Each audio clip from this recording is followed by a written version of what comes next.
हाथ में पुष्प ले लीजिए, पुष्प लेगा। व्रत है ना सब लोग, पुष्प ले लेगा। ओम नागेंद्रहाराय त्रिलोचनाय भस्मांडरागाय महेश्वराय नित्याय शुद्धाय दिगंबराय तस्मै नकाराय नमः शिवाय। ओम मंदारमाला कुलितालकाय कपालमालांकित शेखराय दिव्यांबराय च दिगंबराय नमः शिवाय च नमः शिवाय।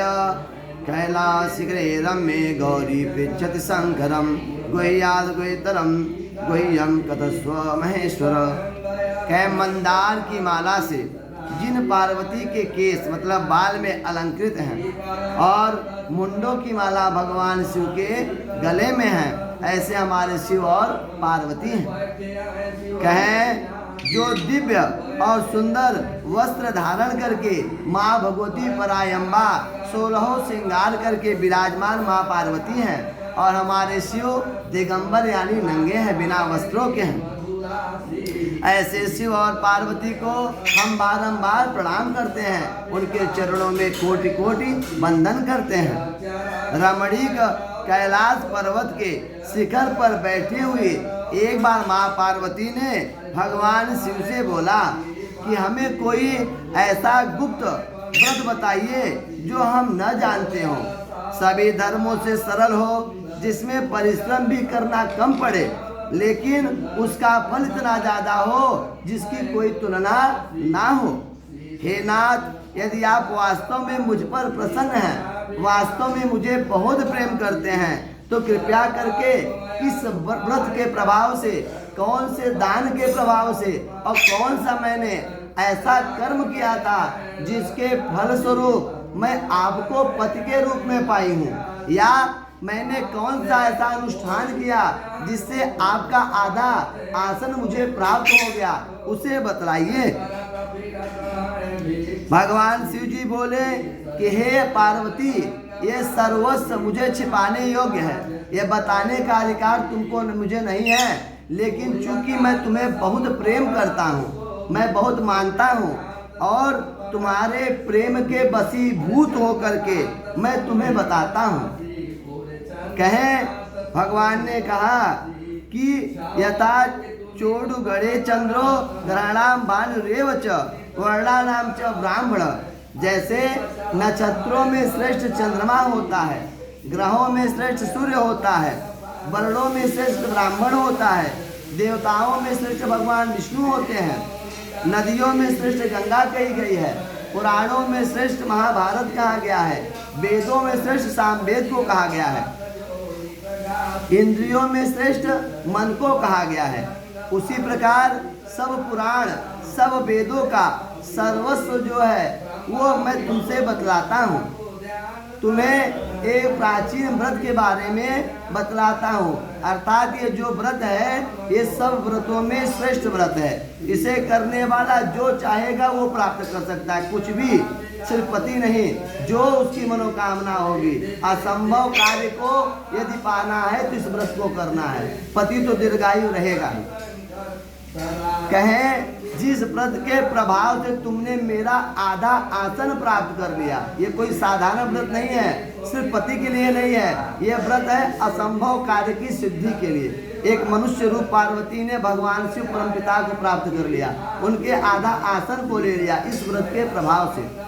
तो माँ कहती हैं, शिव कहते हैं कि जिस व्रत के प्रभाव से तुमने मेरा आदर प्राप्त किया, आधा आसन, मैं बताता हूँ। क्यों? क्योंकि तुम मेरी प्रेयसी हो, मतलब प्रिय, हृदय के लिए बहुत प्रिय हो मेरे। भाद्रपद मास के हस्त नक्षत्र से युक्त शुक्ल पक्ष की तृतीया तिथि ही इस व्रत के अनुष्ठान का सबसे उत्तम तिथि मानी जाएगी। हे देवी, तुमने आज से बहुत दिन पहले, अर्थात जब तुम्हारा बाल्यावस्था था, तो तुम बाल्याकाल से ही शिवलिंग बनाया करती थी, उसी से खेला करते थे। अन्य लड़कियों से तुम्हारा स्वभाव अलग था, भिन्न था। और तुमने बहुत कठोर तपस्या भी किया था। कहे क्या किया था स्वामी? कहे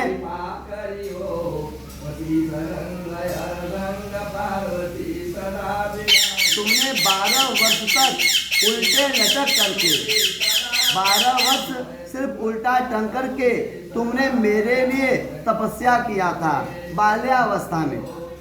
हे पार्वती, तुम्हारा जन्म हिमालय राज में हुआ था। हिमालय राज कौन है? कह पर्वतों में श्रेष्ठ हिमालय राज है। हिमालय राज की बहुत श्रृंखलाएं हैं, पर्वत की बहुत चोटियां होती हैं।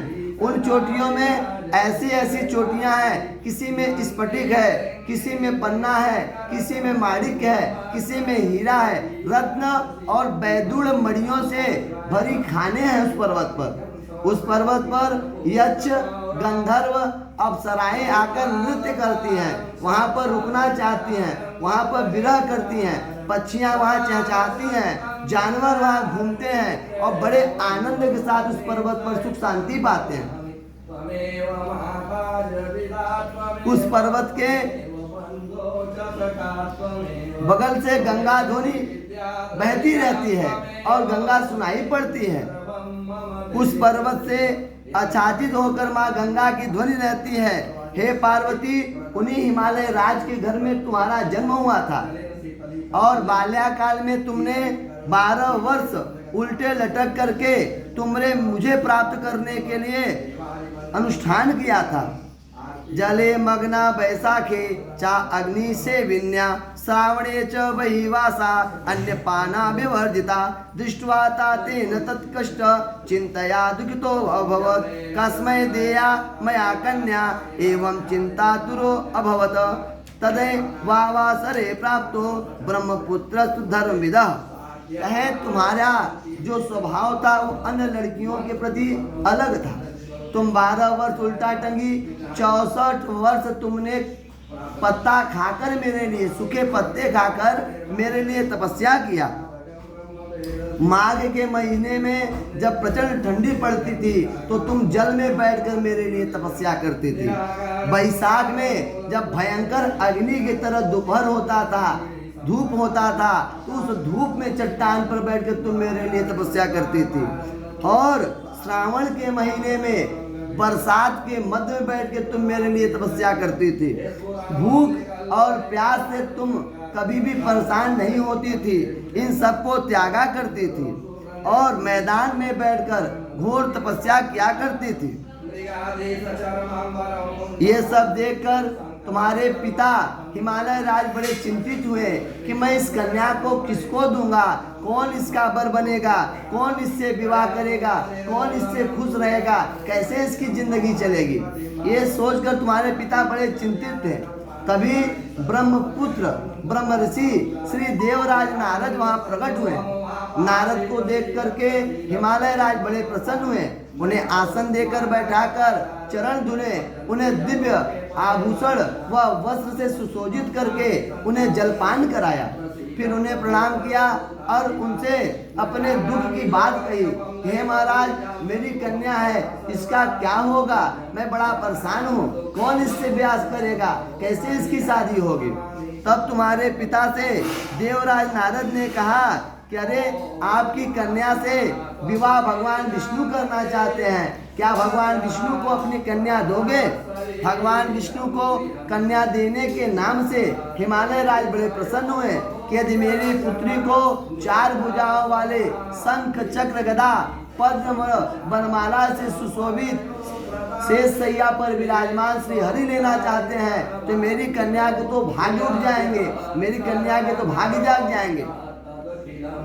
उसने बड़े प्रेम से कहा कि यदि देवताओं में श्रेष्ठ भगवान विष्णु मेरी कन्या को ले जाना चाहते हैं तो मैं अपनी कन्या का हाथ खुशी से मैं भगवान को देना चाहूँगा। और तुम्हारे पिता ने ऐसा वचन कह करके तुम्हारे पास आए और तुमसे बतला दिया। तुमने जब ये सुना तो तुम कुछ बोली नहीं, चुपचाप सुन करके अपने सखी के घर चली गई। जाकर वहाँ जमीन पर लेट करके तुम सिर्फ रो रही थी, व्यथित थी। क्यों रो रही थी? क्योंकि तुमने बाल्याकाल से ही मन शिव को पति मान लिया था। शिव के अलावा तुम किसी पर पुरुष के साथ नहीं जाना चाहती थी, तो तुम वहां बैठकर रो रही थी। यहाँ तुम्हारे पिता हिमालय राज ने जब महल में देखा तुम्हारा कोई पता नहीं चल रहा था, तो तुम्हें बार बार खुजवाया। आसपास के घरों में भी जब तुम नहीं मिली, तब उन्होंने बड़े चिंतित होकर के तुम्हें खोजना शुरू कर दिया। दसों दिशा में खुजवाने के बाद भी तुम्हारा पता नहीं चला, तो तुम्हारे पिता हिमालय राज रोने लगे और दरबार के मध्य में गिरे बेहोश हो गए। जब वो मूर्छा आ गई तो दरबार में सभी लोग चिंतित हो गए कि आखिर महाराज के मूर्छा का कारण क्या है। जब उन्होंने पूछा हिमालय राज से कि हे महाराज, आपके चिंता का, व्याकुलता का, मूर्छा का कारण क्या है, क्यों इतने चिंतित हो? तब तुम्हारे पिता ने कहा कि न जाने मेरी पुत्री को किस काले सर्प ने काट लिया, न जाने किस अजगर ने खा लिया, या किस वन में चली गई, किन शत्रुओं के मध्य में चली गई, कि मेरी पुत्री का कोई पता नहीं चल रहा है। और मन ही मन इस बात से चिंतित हैं कि मैंने तो भगवान विष्णु से वचन दे दिया अपनी पुत्री के विवाह के लिए, अब पुत्री नहीं मिलेगी तो विवाह कैसे करूंगा, मेरा मान घटेगा, और कन्या का मेरे क्या हाल है, सोच सोच कर वो व्याकुल हो रहे थे। इधर तुम अपने सखियों के साथ एक घनघोर जंगल में, जहाँ भयंकर हिंसक जीव जंती रहते थे, उसी घोर जंगल में जाकर आश्रम के पास एक नदी के किनारे तुम तपस्या करना शुरू कर दी। समय बीतता चला गया। भाद्रपद मास का शुक्ल पक्ष हस्त नक्षत्र युक्त तृतीया तिथि आई। उस दिन तुमने सुंदर एक बालू से मिश्रित एक सुंदर प्रतिमा का निर्माण किया और अपने सखी के साथ बैठकर घोर तपस्या किया। तुम्हारी तपस्या से मैं प्रसन्न हुआ और मैं वहां प्रकट हुआ। मैंने तुमसे पूछा कि तुम्हें क्या चाहिए, तो तुमने बोला, हे स्वामी, मुझे आपकी पत्नी बनना है, अतः मुझे वर स्वरूप आप चाहिए। मुझे ऐसा वरदान दीजिए कि मैं आपकी अर्धांगिनी बनूं। कहें, प्रसन्नो अस्मि मया प्रोक्तम वरम गुह्यम वरानने, यदि देव प्रसन्न असि भर्ता भव महेश्वर। यदि मुझमें वास्तव में प्रसन्न हो तो मेरे पति बनो, ऐसा वरदान दो। पार्वती ने कहा कि भर्ता बनो, मेरे पति बनोगे, यही वरदान मुझे चाहिए और कुछ नहीं चाहिए। तते युक्ता तु संप्राप्त कैलासम पुनरेव च, तथा प्रभाते प्रतिमा नद्यम कृत्वा विसर्जन। और ऐसा कह करके भगवान शिव वहां से कैलाश चले गए। इधर तुमने रात भर जागरण, भजन, कीर्तन किया और प्रातः काल उस प्रतिमा को ले जाकर नदी में तुम विसर्जन कर रही थी। इधर तुम्हारे पिता सैनिकों के साथ, दल बल के साथ तुम्हें खोजते खोजते उसी जंगल में पहुंच गए जहां पर तुम अपने सखी के साथ थी। जब पिता पहुंचे तो प्यास से व्याकुल गिर पड़े और उन्हें मूर्छा कुछ पल के लिए आई।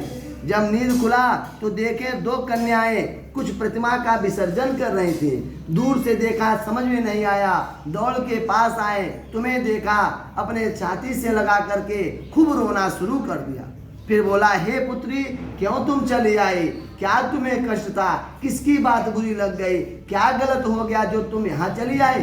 तब तुमने बड़े प्रेम से कहा, हे पिताश्री, आपने बिना मेरी मर्जी के मेरा हाथ भगवान विष्णु को देना संभव समझा। चूंकि मैं अपने आप को भगवान शिव को समर्पित कर चुकी हूँ, इसलिए ये संभव नहीं है कि मैं किसी और से विवाह करूँ। इसलिए मैं भगवान शिव की ही होंगी। ऐसा मुझे वचन दीजिए कि मेरा विवाह आप शिव से करेंगी। पिता ने कहा, हे पुत्री, तुम्हारा विवाह शिव के अलावा किसी से नहीं होगा, ऐसा मैं वचन देता हूँ।